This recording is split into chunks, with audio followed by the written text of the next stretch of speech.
The stars were quiet, and space was cold as always. Inside a small military ship, a young human soldier named Ethan Walker sat alone. His mission was simple but dangerous. He had to go to planet Xylanine, a strange alien world where 3 teams of humans had disappeared before. No one came back. Not a signal, not a scream. Just silence. Ethan looked at the planet through the window. It was dark green with clouds that moved too slowly. It felt wrong. He had trained for years, but nothing prepared him for this. Everyone said the mission was cursed, but Ethan volunteered. He wanted to prove himself. He didn't believe in curses. As the ship landed, strange sounds filled the air like whispers in the wind. There were no birds, no bugs, no wind, but there was sound. That was the first sign something was not normal. Ethan stepped out, wearing his suit, and held his scanner in hand. The ground was soft, glowing faintly under his boots. Giant trees with silver leaves stood around him, and blue mist floated low. The place looked like a dream, but it smelled like fear. He walked forward, speaking into his recorder. Day 1, mission start. No signs of previous teams. Environment is ... alive. Suddenly, he saw a light in the distance, soft, golden, moving slowly through the trees. It wasn't a flare or fire. It was a figure, a tall, glowing shape walking toward him. Ethan raised his weapon, but kept calm. The figure stopped just a few feet away. It was a woman, an alien woman. She was tall, elegant, with silver blue skin and glowing hair that floated like it was underwater. Her eyes large, violet, kind, looked straight at Ethan. She smiled. "Human," she said, in a soft voice. "Are you single?" Ethan froze. The question hit him like a shock. What kind of alien asks that? He tried to stay professional. "Who are you? Where are the other humans?" But the alien woman just smiled wider. "You have kind eyes. The others were afraid. You are different." Before he could move, glowing vines wrapped gently around his arms, not to hurt, but to guide. The woman turned and walked deeper into the forest. Ethan's scanner stopped working. His comms went dead. Still, something about her ... pulled him forward. He followed her through the glowing woods until they reached a palace, floating just above the ground. It was made of crystal and stone, shaped like a blooming flower. Light flowed through it like water. Beautiful, but not human. Inside, alien beings stood silently. They looked like a mix of humans and stars. Some had wings, others had eyes that shimmered like the night sky. None of them spoke. They just watched Ethan as he entered. The alien woman stood in front of a throne and turned. "Welcome, Ethan Walker. I am Queen Leora, ruler of this world. You have been chosen." "Chosen for what?" he asked. She stepped closer, her eyes now serious. "For something old. For something sacred. You are the first who did not run." Ethan felt confused. Chosen. Sacred. None of this made sense. "Where are the other humans?" he repeated. Queen Leora looked away. Gone. They were not ready. "Not ready for what?" he said, his voice louder now. She looked back at him with a calm face. "For love." The word echoed in the room like thunder. Ethan didn't know what to say. Was this a trap? A dream? A joke? "I'm not here for that," he said slowly. "I came to find the missing people." Queen Leora tilted her head. "You will understand, soon." That night, Ethan was given a room with a soft glowing bed and silent servants. Food appeared without sound. He felt safe, but watched. He looked out the window. The sky had 3 moons, all the same size, all full. In the distance, he heard music, but it wasn't happy. It was slow, like a lullaby made of sadness. Just before he fell asleep, he heard a voice whisper in the dark, "Run." Before the ceremony, Ethan sat up, heart racing. "Who's there?" No answer. Just silence. He looked around the room. Nothing, but something inside told him this was only the beginning. He opened his recorder again. Day 1, ending report. I met someone, not human. She asked if I'm single. I think I'm not alone anymore. And I don't think I'm free either. Ethan woke up to a soft light shining through the crystal walls. The room he had slept in was like a dream. The bed floated a few inches above the ground. The air smelled sweet, like flowers and rain, but something still felt wrong. He stood up and looked around. No doors, no windows that opened, just the strange glowing walls. A tray of fresh food had appeared while he slept. Fruits and colors he had never seen. Meat that looked like light but smelled like real food. He didn't trust it, so he only drank water. As he sat, the wall opened by itself. A tall alien woman entered.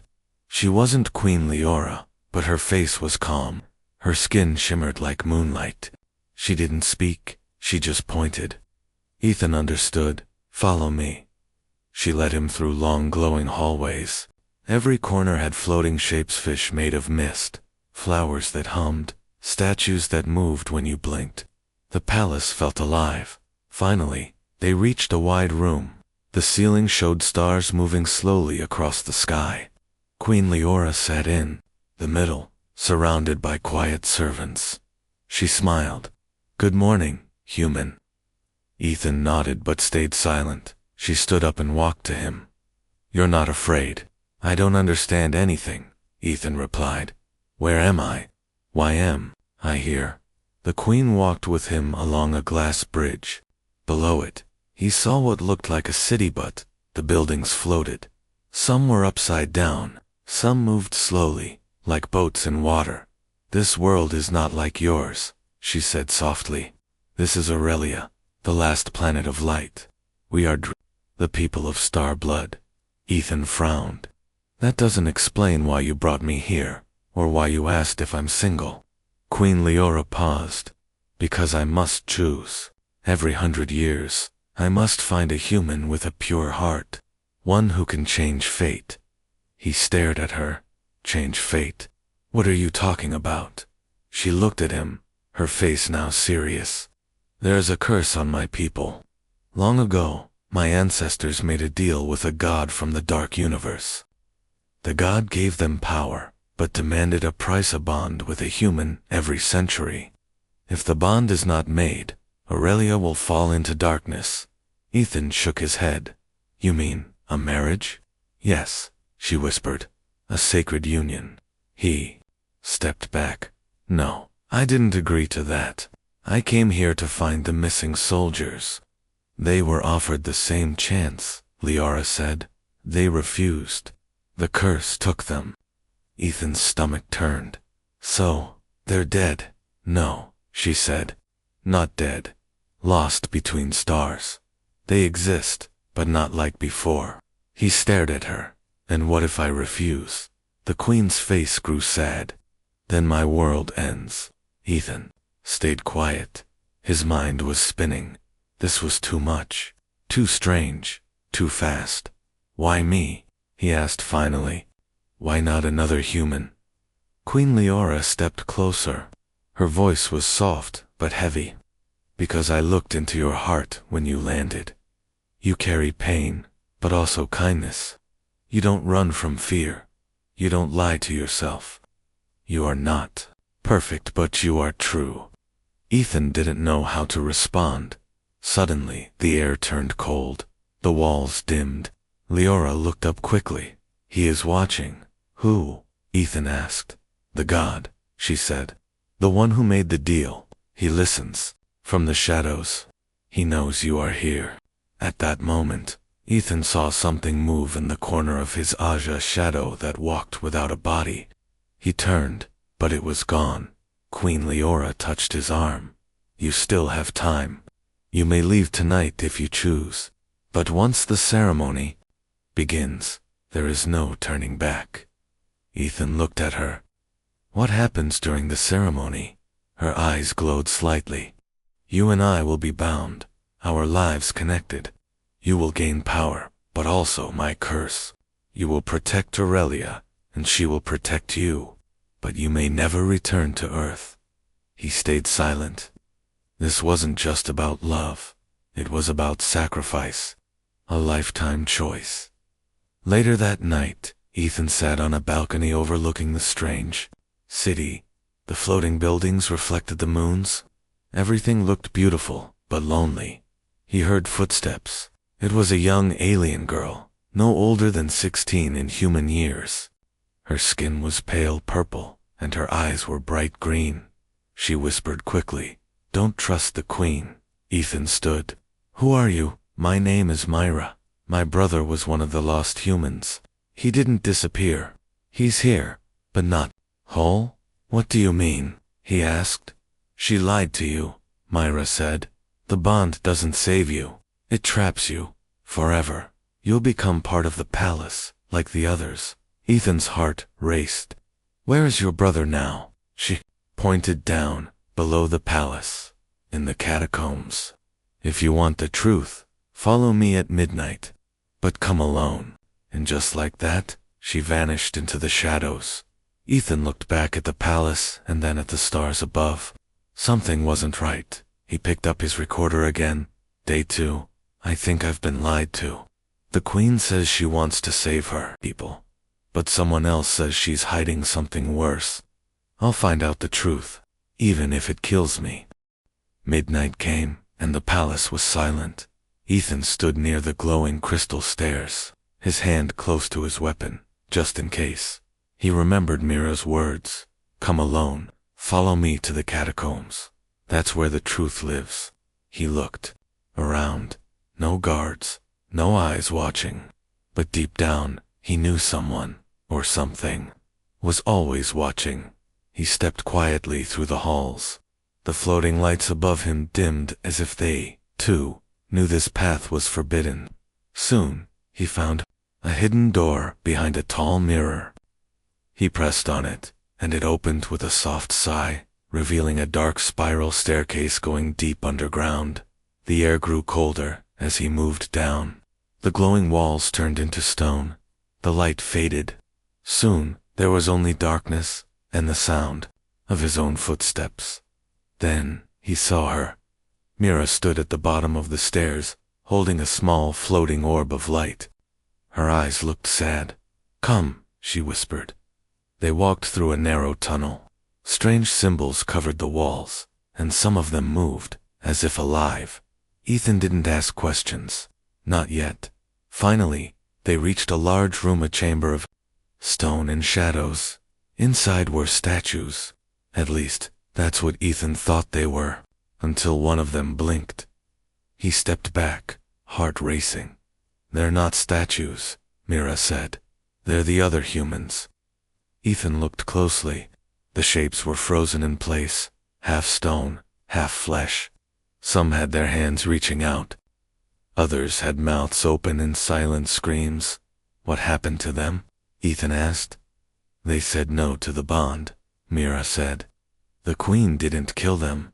The curse did, but she let it happen." Ethan stared at the frozen faces. Men and women, all still, all broken. Mira walked over to one near the wall. It looked like a young soldier with a military badge. "This was my brother Dalen," she said. "He was kind like you. He wanted to help her too. But when he learned the truth, he ran. The curse caught him before he could leave." Ethan stepped closer. The soldier's face was peaceful but hollow. "I thought the Queen wanted love," Ethan said quietly. Mira shook her head. "She wants survival. She has no choice, but she hides too much, even from herself." Ethan looked around the chamber. Something glowed in the center. He walked over and found a pool of silver liquid. It shimmered like a mirror, but when he looked inside, he didn't see his reflection. He saw the Queen. She was standing in front of the same pool, long ago. Her eyes were full of tears. A human man stood beside her, holding her hand. "She loved once," Mira said. "Truly, but he died. The bond broke. The curse came faster that time. So now she pretends," Ethan whispered. Pretends to feel something she lost. Mira nodded. That's why she chooses humans like you. Strong, kind, willing. But it's not about love anymore. It's about duty. Ethan clenched his fists. And if I say no, then you end up like them, Myra said, pointing to the frozen figures. He looked back at the silent faces. All dreams, hopes, and lives stolen. Suddenly, the walls shook. She knows you're here, Myra said. We have to go. They ran back through the tunnel, the stones shaking around them. The palace was waking up. It didn't like secrets being revealed. As they reached the surface, the crystal hall lights burned bright. Guards with glowing armor blocked their path. Mira raised her hands. Ethan did the same. Queen Leora entered slowly. Her eyes combat, her voice sharp. You were warned not to go below, she said to Ethan. I needed to know the truth, he replied. There is truth, the queen said. And then there is choice. Ethan stepped forward. Then tell me everything. No more games. What happens if I say yes? Leora looked into his eyes. You will live. You will gain part of my power. You will never grow old. But Earth will be gone from you. You will become ... something else. Half human, half Aurelian. You will never be the same. And if I say no, he asked again.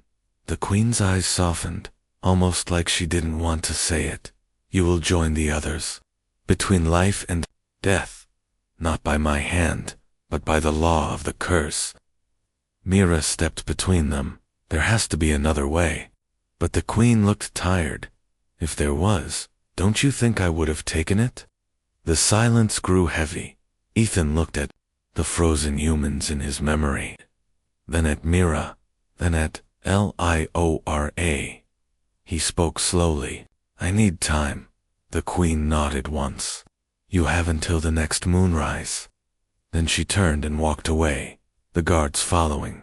Mira grabbed Ethan's arm. Don't trust her, but don't trust the curse either. It's alive. It listens. Ethan walked back to his room in silence. The walls felt closer, the air heavier. That night, he sat at the edge of his bed and opened his recorder again. Day 3. The truth is worse than I thought. The queen lost her heart long ago. The curse feeds on choices, and now I have to make one. But what if both choices are wrong? Ethan did not sleep that night. He sat near the glowing window of his room, watching the moon's rise. His heart was heavy, and his mind filled with questions. The palace was quiet, too quiet like it was holding its breath, waiting for his answer. Outside, the alien world of Aurelia looked peaceful, but Ethan now knew the truth. This beauty was built on pain on lost humans, broken hearts, and a curse that fed on silence. He thought about Queen Leora. She didn't seem evil. In fact, she seemed tired, like someone who had carried a heavy burden for too long. But that didn't make her actions right. He thought about Mira, her brother, frozen in stone, trapped because he said no, and Ethan. He was now at the same crossroad. Then, the door opened. Queen Leora stepped in, wearing a long glowing robe. Her silver hair flowed like water, and her eyes, though calm, looked sad. It is time, she said softly. Ethan stood, heart pounding. I still have questions, I know, she replied. But the moon has risen. The curse listens now. Every word matters. They walked in silence to the center of the palace. A great hall waited, filled with glowing lights and floating orbs.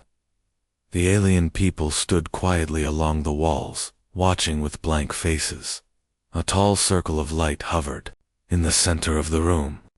The ceremony of binding had begun. Queen Leora stood beside Ethan. She raised her hand, and the circle pulsed with power. If you accept me, she said gently, the light will welcome you. Our bond will save this world. You will never be alone. Ethan looked at the glowing ring, then at her. He took a breath, and then he said, no. A soft gasp moved through the crowd. Even the lights in the room flickered. Queen Leora lowered her hand, slowly. Her face didn't change, but her eyes broke. Why? She whispered. Because I don't believe in forced love, Ethan replied. And I don't believe I should lose myself to fix something that was never my fault. The silence grew heavy. I understand, she said finally. Her voice was steady, but her hands trembled. Then something strange happened. The floor shook. A cold wind filled the room, and from the shadows behind the throne, a shape began to rise. It was tall, made of smoke and stars. Eyes like fire opened. In the darkness, a voice echoed from it, not loud, but deep enough to shake the bones. He has spoken, the voice said. And now, the price must be paid. The curse had awakened. Queen Leora stepped forward, trying to protect Ethan. He is not like the others. Let him go. The voice laughed.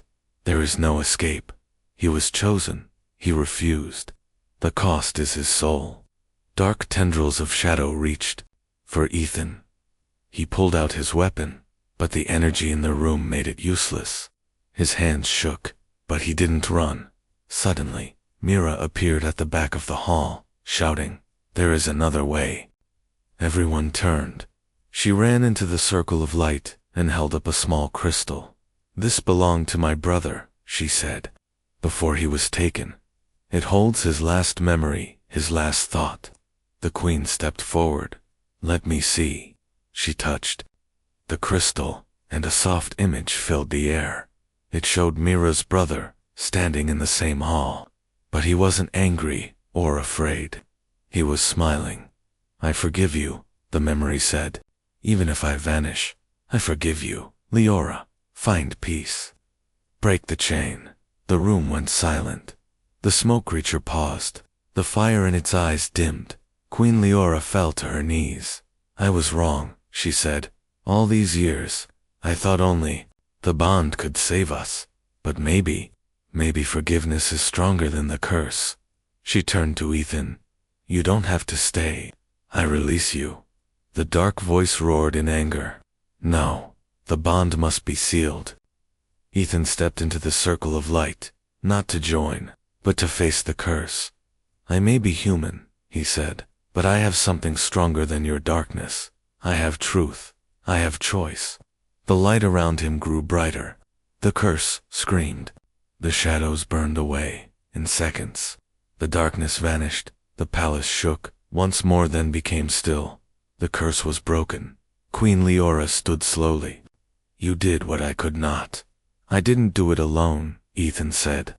He looked at Myra and nodded. The people of Aurelia bowed their heads not to a king or a queen, but to a man who said no, and still saved them. That night, Ethan sat on the balcony, watching the stars. Leora sat beside him, quiet. "Will you go home now?" she asked. "I don't know," he said, "but I think I found something here." She smiled, not as a queen, but as a person. "I asked you once if you were single," she said. Ethan smiled too. "You did?" "I won't ask again," she whispered. "This time, you choose." Even though the curse was broken, Ethan felt something wasn't right. The next morning, the sky over Aurelia turned gray for the first time. The glowing trees began to dim, and the floating crystals around the palace started falling, one by one, like broken stars. Ethan stood with Queen Leora on the balcony, watching the strange changes. "This isn't over," he said. Leora nodded slowly. "The curse was only a chain. But the creature behind it, the one who gave us the deal, still lives." "You mean the god?" Ethan asked. "Yes," she said. "He sleeps below this planet, in a deep place made of time and shadow. For thousands of years, no one has seen him. But now, he is waking. Then we stop him," Ethan said without fear. Leora looked at him. "You're only human." Ethan smiled a little. "That's what they always say before I do something crazy."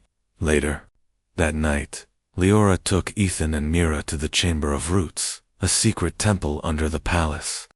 Inside was a giant map, carved into the stone floor, showing the world of Aurelia from above and the hollow core below it. The god lies here, Leora said, pointing at the deepest part. He is called Zarthal, the god of broken stars. Ethan repeated the name slowly. It tasted like ash. If he wakes fully, Myra said, he won't just take Aurelia. He will move across space. He will look for new hearts to feed on. Ethan stepped back and looked at them both. Then I'll go down there. Mira shook her head. You'll die.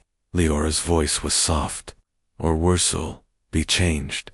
He doesn't just kill. He turns minds into shadows. I'll take that risk, Ethan said. But I'm not going down there unprepared. Leora opened a hidden door. Inside was a small room filled with glowing weapons, armor made of light, and scrolls covered in alien writing. These were left by the first humans, she said, warriors from Earth who came long ago. They failed to defeat him, but maybe you won't. Ethan picked up a glowing blade and placed a silver chestplate over his armor. The light didn't burn, it felt warm, like hope. Let's finish this, he said. Hours later. Ethan stood alone before the mouth of the planet, a massive hole in the ground that pulsed with red light. Winds howled from it like cries of lost souls. Ethan took a deep breath and stepped inside. The path downward was strange. It twisted like a spiral, but the walls whispered. Sometimes, he heard his own voice calling his name. Other times, he heard Leora crying, but none of it was real. Deeper and deeper he went. Finally, he reached a wide-open space filled with black water and a floating throne of bones and stars. And there, sitting on it, was Zorthel. He was massive, with skin like cracked stone and eyes that held galaxies. His voice spoke not through the air, but directly into Ethan's mind. So, the last human comes to beg. I came to end this, Ethan said, raising his blade. The god laughed, a sound that made the air tremble. You broke the curse, but you didn't break the deal. She refused the bond. That means the price must now be paid. By you. The god raised a hand, and the ground cracked. From the cracks, shadow creatures rose, twisted humans with empty faces. Ethan fought them with the glowing blade. Each strike sent light through their bodies, turning them to dust. But they kept coming. His arms grew tired, his breathing heavy. Then, the god said something that made him freeze. She loved once, a human named Rian. He died, saving her. But I kept a piece of him. Would you like to see? A figure walked from the darkness. It looked like a man, part human, part shadow. He had kind eyes, but his skin was cold and cracked. Ethan lowered his sword. Rian, he whispered. The figure nodded slowly. I couldn't stop him, the shadow Rian said. But maybe you can. Then he fell to his knees and whispered a word. Forgive. Ethan raised his blade, not to attack, but to cast light. He pressed the blade into the ground, and the light spread across the cave like a sunrise. The god screamed. The light touched his throne and cracked it. You don't control love, Ethan shouted. You only fear it. Sarthel tried to rise, but the light pulled him down, burning through the lies and shadows. His voice faded into nothing. Ethan collapsed, breathing hard. The cave began to shake. He woke up later in Queen Leora's arms. They were back on the surface. You did it, she said with tears in her eyes. The god is gone. Ethan looked up at the sky. The stars were brighter. The trees glowed again. He smiled weakly. I guess humans really are stubborn. Ethan stood at the edge of the palace balcony, the cool wind brushing against his face. The stars above Aurelia now shined brighter than ever before. The darkness was gone. Sarthel, the god below the planet, was destroyed. Peace had returned, but something still didn't feel right.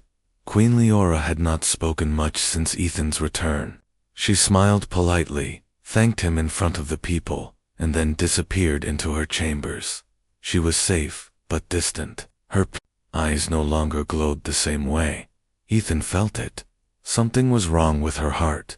Later that evening, Mira found Ethan sitting alone in the garden of floating lights. She's dying, Mira said softly. Ethan turned quickly. What? Mira sat beside him. The curse is broken, yes. But Leora's life was tied to the god for centuries. Now that he's gone, her connection to this world is fading. She doesn't have much time. Ethan clenched his fists. There must be a way to save her. Mira looked at him. There is. But it's not easy. You have to bond with her willingly. Not through magic, but through your heart. Ethan stood up, confused. But I already said no. Mira nodded. You said no when it was forced. But now, it's your choice. If you give her your heart, she will survive. But it's forever. No return. No Earth. You'll be part of this world. Ethan looked toward the glowing palace. His heart raced. I need to see her. Ethan entered the queen's chamber. Leora stood near a window, her silver hair blowing. Gently. Her face looked pale, tired. She turned when she saw him. You should rest, brave human. I can't, he said. Not while you're fading. Leora smiled weakly. I knew the moment the god fell, I would lose myself. I was built to carry the curse. Without it, I'm just light waiting to burn out. Ethan stepped closer. Then let me carry part of you? She looked at him, confused. I want to bond with you, Ethan said. Not because I have to, but because I care. Tears formed in Leora's eyes. But you'll never return to your world. You'll become part of mine. I've already changed, Ethan replied. This planet, these people, and you, they're part of me now. For a moment, silence filled the room. Then the ground shook. The doors of the palace burst open. Guards ran in, shouting, The Skyburners are here. Leora's eyes widened. No. Ethan turned to her. What? Our old enemies of Aurelia? She said. They serve the dead god. And now, they've come to finish what he started. Outside, in the sky, above the palace, dark ships shaped like black swords descended from the clouds. Beasts made of fire and metal flew beside them. The people of Aurelia screamed and scattered. The Skyburners landed at the edge of the Crystal City. Their leader stepped forward, all covered in black armor, with eyes that burned orange. He pointed at the palace and shouted, Give us the queen. The god is dead, but we carry his flame. Ethan ran to the queen's side. You can't face them alone. I have no strength left, she said softly. Then I'll fight for you. Ethan picked up the glowing sword he once used to defeat Zarthal. But this time, the light flickered. It wasn't enough. The Skyburner army marched closer. Then, something amazing happened. The people of Aurelia, young, old, weak, strong, came forward.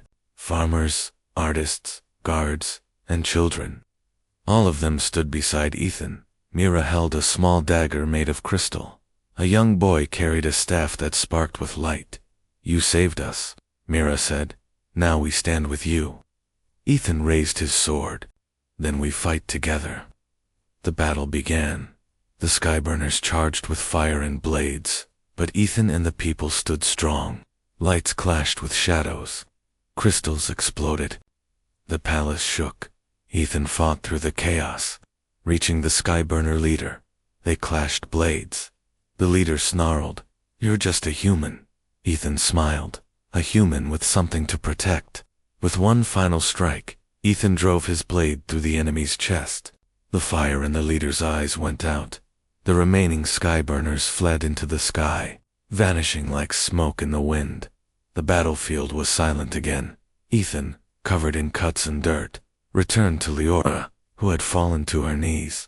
She looked up at him, barely breathing.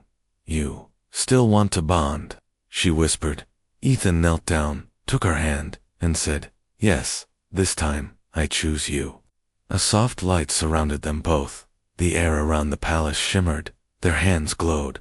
Then their hearts. Ethan felt something warm move through him, not pain, not magic, but love, pure and strong. Leora's color returned. Her glow came back. She stood tall again. "I feel alive," she whispered. "You are," Ethan smiled. That night, the stars danced in the sky. The people of Aurelia celebrated. Ethan stood beside Leo, no longer a visitor. He was now part of something bigger, not because of power, not because of a curse, but because he chose to fight for the Queen's heart. The skies over Aurelia were clear again, for the first time in centuries. The stars above the crystal planet shined with peace. The god below was gone. The skyburners had been defeated, and Queen Leora stood tall, alive, strong, and free. But everything had changed, and it all began with one human's choice. Ethan stood on the palace balcony, looking down at the city. The lights were bright. Music filled the air. People danced, sang, and laughed. But Ethan's heart was quiet. He had made his decision. He had bonded with Leora, not through a curse, not through fear, but through real choice. And now, he was no longer just human. Something inside him had changed. His blood carried light.